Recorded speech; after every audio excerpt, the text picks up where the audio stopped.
నమస్తే, నేను Vasanthalakshmi, yoga master trainer, specialist for weight loss. ఇంట్లోనే ఉంటూ చక్కగా యోగా ప్రాక్టీస్ చేయాలనుకున్న వాళ్ళకి ఆన్లైన్లో యోగా క్లాసెస్ని కండక్ట్ చేస్తూ ఉంటాను. ఇంట్రెస్ట్ ఉన్నట్లయితే మెసేజ్ చేయండి, కాల్ చేయండి. చూసారా, నేను చైర్లో కూర్చున్నాను.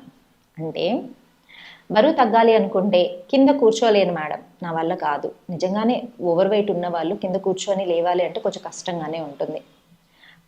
నేను కొన్ని ఆప్షన్స్ కూడా ఇస్తుంటాను స్టూడెంట్స్కి. మీరు కింద కూర్చోలేనప్పుడు బెడ్ మీద కూర్చొని చేయండి, చైర్లో కూర్చొని చేయండి అని. మరి ఆ ప్రాక్టీసెస్ ఎలా చేయాలి? అందరికీ తెలిస్తే ఓవర్ వెయిట్ ఉన్న వాళ్ళు, కింద కూర్చొని చేసుకోలేని వాళ్ళు చక్కగా ప్రాక్టీస్ చేసుకుని వెయిట్ తగ్గుతారు. బరువు తగ్గిన తర్వాత మళ్ళీ యథావిధిగా మనము మ్యాట్ మీద కూర్చొని ప్రాక్టీస్ చేసుకోవచ్చు. స్టాండింగ్లో చేసే ఆసనాస్ అన్నీ కూడా మీరు డైరెక్ట్గా స్టాండింగ్లో చేసుకోవచ్చు.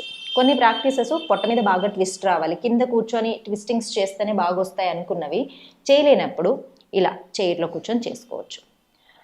హ్యాపీగా కూర్చున్న చోటే యోగా ప్రాక్టీస్ చేసే సింపుల్ ఆసనాస్ని, సింపుల్ అంటున్నాను బట్ ఇవి చాలా ఎఫెక్టివ్ అండి. పొట్ట మీద బాగా ట్విస్టింగ్ తెలుస్తుంది, విపరీతమైన బ్యాక్ పెయిన్ ఉన్న వాళ్ళకు కూడా ఈ ఆసనాస్ చాలా చాలా హెల్ప్ అవుతుంది. మరి ఎలా చేయాలో చూసేద్దాం, వచ్చేసేయండి. నేను ఇప్పుడు చూపిస్తున్నాను, మీరు బాగా ప్రాక్టీస్ చేసి ఆరోగ్యాన్ని పెంపొందించుకోవాలని మాత్రం ఖచ్చితంగా కోరుకుంటున్నాను. ఎస్, చూడండి, ఇలా కొంచెము మరి బ్యాక్కి కాకుండా కొంచెం ముందుకు కూర్చోవాలి. హ్యాండ్స్ని ఇంటర్లాక్ చేసుకొని చూడండి, హ్యాండ్స్ని ఇలా డీప్ బ్రీతింగ్ తీసుకొని స్లోగా ముందు forward bending. Inhale up, exhale down. పొట్ట మీద బాగా ప్రెషర్ ఇస్తూ వెళ్ళాలన్నమాట. Inhale up, exhale down. Inhale up, exhale down. ఇలా ఒక 10 టైమ్స్ ప్రాక్టీస్ చేయండి. మీకు పాదం కింద ఆనట్లేదు అనుకోండి, బ్లాక్స్ కానీ చిన్న స్టూల్ కానీ పెట్టుకొని కూడా చేసుకోవచ్చు. కంఫర్టబుల్గా చేసుకోవాలి. తర్వాత చూడండి, కాళ్ళ మధ్యలో కొంచెం గ్యాప్ తీసుకొని డీప్ బ్రీతింగ్, స్లోగా ఫార్వర్డ్ వచ్చి right, inhale up, twist left. మనం ఎంత బాగా ట్విస్ట్ చేయగలిగితే అంత బాగా ప్రెషర్ వస్తుంది. డయాబెటిక్ ఉన్న వాళ్ళకి కూడా చాలా మంచిది. Right, left, right, left. ఇలా రైట్ లెఫ్ట్ ఒక 20 టైమ్స్ ప్రాక్టీస్ చేసి ట్విస్ట్ చేసి మినిమం 10 to 20 సెకండ్స్ ఒకటే సైడ్ అలా పోస్చర్ని హోల్డ్ చేసి ఉంచాలి. బ్రీతింగ్ అనేది నార్మల్గా ఉంచుకోవాలి. డీప్ బ్రీతింగ్ మీరు 20 సెకండ్స్ ఉండండి. నేను మీకు చూపించడం కోసం అలా పోస్చర్ చెప్తున్నాను. సెకండ్స్ మాత్రం కంపల్సరీ మెయింటైన్ చేస్తేనే బాగుంటుంది. Deep breathing. మళ్ళీ ఇంకొకసారి చూడండి. ఈ పోస్చర్స్ చాలా రిలాక్సింగ్గా ఉంటాయి, బ్యాక్ పెయిన్ తగ్గిస్తాయి. ఆఫీస్ వర్క్స్ ఎక్కువ ఉండి ఎక్కువ టైం కూర్చొని ఉన్న వాళ్ళు మీకు ఒక చిన్న బ్రేక్ లాగా ఆఫీస్లోనే ప్రాక్టీస్ చేసుకోవచ్చు. Inhale up, twist, deep breathing. ఎంత వీలైతే అంత రిలాక్సింగ్గా, ఎంత టైం ఉండగలిగితే అంత టైం ఉండండి. Deep breathing early in the morning చేయండి. పొట్ట ఎంటీగా ఉన్నప్పుడు చేశారంటే చాలా బాగుంటుంది. ఇప్పుడు కొంచెం రిలాక్సింగ్గా వెనక్కి ఆనుకొని చూడండి, లెగ్ని ఇలా 1 2 3 4 ట్విస్ట్ చేసి మెయింటైన్ చేయండి. ఎంత చక్కగా ట్విస్ట్ చేయగలిగితే అంత మంచిది. Deep breathing, breath out, slowly release. Opposite 1 2. ఈ ట్విస్టింగ్ అనేది మీరు మినిమం 20 టైమ్స్ చేసిన తర్వాత చైర్ సపోర్ట్ తోటి హ్యాపీగా రిలాక్సింగ్గా ఉండండి. డీప్ బ్రీతింగ్, మెల్లగా డౌన్. మళ్ళీ ఒక్కసారి డౌన్ చేసేసి రిలాక్స్ అవ్వండి. Inhale, centre. చాలా ఈజీగా ఉంటుంది ట్విస్టింగ్స్. మనకు పొట్ట మీద ప్రెషర్ బాగా వస్తుంది. డయాబెటిక్ ఉన్న వాళ్ళకి ప్యాంక్రియాస్ సెక్రెషన్ బాగా జరగడానికి, స్టిమ్యులేషన్ బాగా అవ్వడానికి ఈ ప్రాక్టీసెస్. వక్రాసన, కింద కూర్చొని వక్రాసన చేయలేని వాళ్ళకి ఇవి చాలా చాలా బెటర్. తర్వాత చూడండి, హ్యాండ్స్ని స్లోగా సైడ్కి 1 2 3 4 5. కంప్లీట్గా కిందకి వెళ్ళగలిగినంత వెళ్ళచ్చు. మెయింటైన్ 2 4 6 8 10. Inhale, centre. ఇప్పుడు నేను 10 సెకండ్సే చూపించాను, మీరు మినిమం 20 సెకండ్స్ ఉండాలి. 1 2 3 4. ఇలా ఒక 10 టైమ్స్ సైడ్కి ప్రాక్టీస్ చేసి ఒక 10 సెకండ్స్ వరకు ఉండండి. ఇక్కడ కంప్లీట్గా హ్యాండ్ కిందకి రాలేదు, ఒక చిన్న స్టూల్ పెట్టుకోండి. అలా స్టూల్ మీద హ్యాండ్ పెట్టి ఈ సైడ్ స్ట్రెచ్ని ఎంజాయ్ చేస్తూ మెయింటైన్ చేసుకోండి. Inhale, deep breathing. Early morning చేసి చూడండి ఎంత మంచి రిజల్ట్ వస్తుందంటే.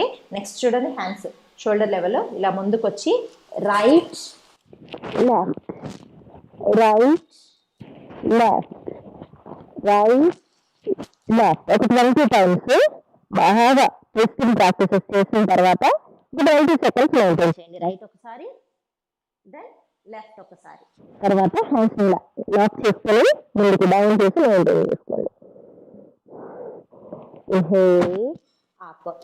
హై బీపీ ఉన్న వాళ్ళకు కూడా ఈ ట్విస్టింగ్ ప్రాక్టీసెస్ మనం ఇలా ఫార్వర్డ్ బెండ్ చేస్తున్నాం కదా, అలా బెండ్ చేసినప్పుడు బ్లడ్ సర్క్యులేషన్ బాగా అవుతుంది, రిలాక్సింగ్గా ఉంటుంది అనమాట.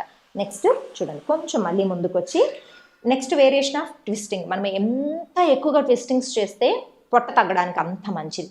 చూడండి, కంప్లీట్ రైట్ పాము ఇక్కడ, రైట్ హ్యాండిల్ని లెఫ్ట్ పామ్తో పట్టుకోవాలి. మన లెఫ్ట్ హ్యాండిల్ ఇటు సైడ్ బ్యాక్ సైడ్ ఉన్న లెఫ్ట్ హ్యాండిల్ని రైట్ హ్యాండ్తో పట్టుకుంటాం. నడుము బాగా తిప్పుకుంటాం. మీకు పొట్ట తిరగడం, నడుము తిరగడం కూడా బాగా తెలుస్తుంది కదా. ఇన్హేల్ సెంటర్, ఎంత వీలైతే అంత బాగా తిప్పాలి. అపోజిట్ తిప్పుకోండి. చూడండి, ప్రెషర్ ఇస్తూ హ్యాండ్ సపోర్ట్ తీసుకుంటూ చేస్తాం. బ్యూటిఫుల్. ఇలా ఒక 6 టైమ్స్ నుంచి 8 టైమ్స్ ప్రాక్టీస్ చేశారంటే చాలా బాగుంటుంది. ఇప్పుడు నేను ఈ ప్రాక్టీసెస్ అన్నీ వెయిట్ లాస్కి. వెయిట్ లాస్ ప్రాక్టీస్లో ఓవర్ వెయిట్ ఉన్న వాళ్ళు నీ పెయిన్స్ తోటి ఇబ్బంది పడుతూ ఉంటారు. స్టాండింగ్లో ఏమైనా చేయాలన్నా కూడా, నిలబడుకోవాలన్నా కూడా కష్టంగా ఉందండి, చేయలేకపోతున్నాం అంటారు. నీ స్ట్రెంథనింగ్ ప్రాక్టీసెస్ కూడా ఇంక్లూడ్ చేస్తున్నాను, అవి కూడా చేసుకోండి. చూడండి, స్లోగా లెగ్ని పైకి స్ట్రెచ్ చేసి డౌన్ చేయాలి. ఇలా స్ట్రెచ్చింగ్, మీరు నీ ఓవర్ వెయిట్ వల్ల నీ ప్రాబ్లమ్స్ ఉన్న వాళ్ళు కానీ, లేదంటే మోకాళ్ళలో గుజ్జు అరిగిన వాళ్ళు కానీ ఎప్పుడు కూడా రొటేషన్స్ చేయకూడదు. ఇలా స్ట్రైట్ స్ట్రెచ్ చేస్తే మనకు ఆ స్ట్రెంథనింగ్ ప్రాక్టీసెస్ కిందకు వస్తాయి అన్నమాట. రిలీజ్. ఇలా ఒక 10 టైమ్స్ ప్రాక్టీస్ చేసి మెయింటైన్ చేసుకోండి. Release. Left, up, down, up, down. 10 times practice చేసుకోండి స్లోగా. టైట్ అంటే లెగ్ మొత్తం స్ట్రైట్గా వచ్చేంత లిఫ్ట్ చేసుకోవాలి, మెయింటైన్ చేయాలి. మెయింటైన్ చేసినప్పుడు ఇక్కడ బ్లడ్ సర్క్యులేషన్ బాగా జరుగుతుంది, మోకాళ్ళలో గుజ్జు అరగకుండా ఉంటుంది, మనకు మోకాళ్ళ నొప్పులు కూడా తగ్గుతాయి. రిలీజ్. Deep breathing. స్లోగా 2 లెగ్స్. 1, 2, 3 టైట్ చేసి మెయింటైన్ చేయాలి. 2, 4, 6, 8, 10. Release. Deep breathing. Just relax. ఒకసారి పామ్స్ని బాగా రబ్ చేసుకొని మసాజ్ చేసుకోండి. Clockwise, anti clockwise. Yes, overweight ఉన్న వాళ్ళైనా సరే మనం చేయాలి అనుకుంటే, మనసు ఉంటే మార్గం ఉంటుంది. నా వల్ల అవుతుంది అనుకుంటే ఖచ్చితంగా అవుతుంది. మనం ఏ ప్రాక్టీస్నైనా సరే మొదట్లో టఫ్గానే ఉంటుంది, కష్టం లేని ప్రాక్టీస్ ఏది ఉంటుందండి. మనం స్కూల్కి వెళ్ళినప్పుడు ఏబిసిడీలు వాళ్ళు దిద్దడానికి కూడా మొదట్లో కష్టంగానే అనిపిస్తుంది, తర్వాత ఇంతేనా అనిపిస్తుంది. అలానే మనం యోగా ప్రాక్టీస్ మొదలు పెట్టినప్పుడు చాలా టఫ్గా అనిపిస్తుంది. మెల్లమెల్లగా రోజు ప్రాక్టీస్ చేసే కొద్దీ ఇంత సింపుల్గా ఉన్నాయా, నా బాడీ ఇంత బాగా బెండ్ అవుతుందా, నేను ఇంత బాగా చేయగలుగుతానని మన మీద మనకే చాలా మంచి కాన్ఫిడెన్స్ వస్తుంది అనమాట. ప్రతిరోజు యోగా చేసేవాళ్ళు చాలా ఎనర్జెటిక్గా ఉంటారు. మీరు మీ చుట్టుపక్కల ఎవరైనా యోగా ప్రాక్టీస్ చేస్తూ ఉంటే కూడా గమనించండి. అసలు మనకు ఆ రిఫ్రెష్మెంటే చాలా చాలా బాగుంటుంది. ఎర్లీ మార్నింగ్ రిలాక్సింగ్గా డీప్ బ్రీతింగ్స్ తోటి చేసే ప్రాక్టీస్ డే లాంగ్ ఎనర్జీని ఇస్తుంది. హెల్త్ ఇష్యూస్ అసలు ఏమీ రాకుండా, దరిచేరకుండా, హాస్పిటల్కి వెళ్లకుండా ఉండాలని ప్రతి ఒక్కరు కోరుకుంటారు. అంతవరకు మనం ఆరోగ్యాన్ని సంపాదించాము అంటే కోటీశ్వరులమనే లెక్క. సో ప్రతిరోజు యోగా సాధన చేయండి, ఆరోగ్యంగా ఉండండి. ఓవర్ వెయిట్ ఉన్నారని అస్సలు ఫీల్ అవ్వకండి. ఇలాంటి సింపుల్ ప్రాక్టీసెస్ ఇంక్లూడ్ చేసుకుంటూ మెల్లమెల్లగా వెయిట్ తగ్గించుకొని, మీరు తీసుకున్న ఫుడ్ అది కూడా చాలా ఇంపార్టెంట్ అండి. అవుట్ సైడ్ ఫుడ్ని అవాయిడ్ చేయడము, ఆయిలీ ఫుడ్ని అవాయిడ్ చేయడము, హెల్దీ ఫుడ్ని తినడము, నట్స్, ప్రోటీన్ అంటే మనం మళ్ళీ అవుట్ సైడ్ ప్రోటీన్ పౌడర్స్కి అట్లా ఎప్పుడు వెళ్ళకండి. శనగలు, బొబ్బర్లు, మనకు ఈ గ్రీన్ మొలకలు వచ్చే ప్రతిదీ ప్రోటీన్ ఉంటుందండి. మొలకల్లో ప్రోటీన్ ఉంటుంది. అవి మొలకలు ఎత్తించి స్టీమ్ చేసి తిన్నారంటే ఫుల్ ఆఫ్ ప్రోటీన్ వచ్చేస్తుంది. కొంచెం ప్రోటీను, కొంచెం కార్బ్స్, ఫుల్ ఆఫ్ ఫైబర్ ఉండేలాగా ఫుడ్ తీసుకుంటూ ఉన్నారనుకోండి, వైటమిన్స్ ఇవన్నీ మినరల్స్ వచ్చేలాగా ఆకుకూరలు, వెజిటబుల్స్ ఇలా తింటూ పోషన్ కంట్రోల్ చేసుకుంటూ ప్రతిరోజు తినేదానికంటే కూడా ఒక 10% తగ్గించుకోండి. అలా 60% ఫుడ్ వరకు వచ్చారనుకోండి, రెగ్యులర్ ప్రాక్టీస్తో పాటు ఈజీగా బరువు తగ్గుతారు. ఏ పిచ్చి పిచ్చి డైట్స్ ఏమీ చేయకండి. Physical activity like yoga practice లేకుండా మనం ఓన్లీ పౌడర్స్ తోటో డైట్ తోటే వెయిట్ తగ్గాము అంటే అది మనకు లాంగ్ రన్లో మంచిది కాదు.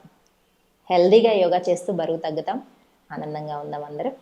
మళ్ళీ మరొక వీడియోతో కలుసుకుందాం. నమస్తే.